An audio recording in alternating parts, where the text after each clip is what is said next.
Well, hey there, Worship Artistry family. Welcome to Make Room.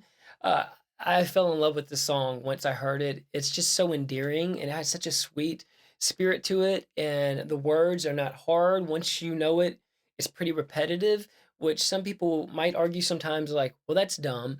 But the reality is, rather than focusing on the words of the song, it allows you to turn it into a prayer and to really communicate and convene and sit with the Lord.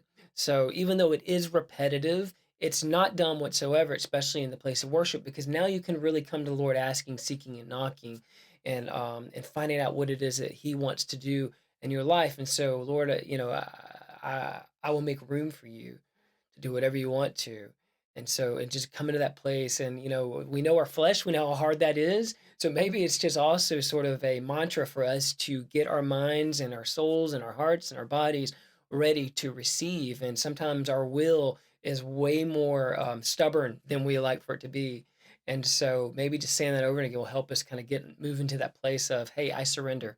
Now you come do what you want to do. So other than that, it is repetitive, so easy on all of us, thank God. And just remember to support, G words, smile, all the stuff we always talk about. More than that, worship. So here we go. And I will make room for you to do whatever you want to do whatever you want to. And I will make room for you to do whatever you want to do whatever you want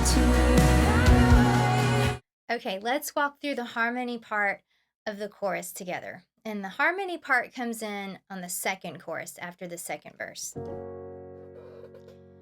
And I will make room for you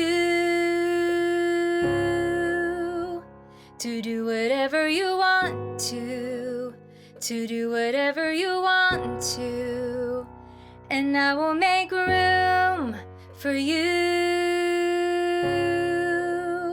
to do whatever you want to do whatever you want to.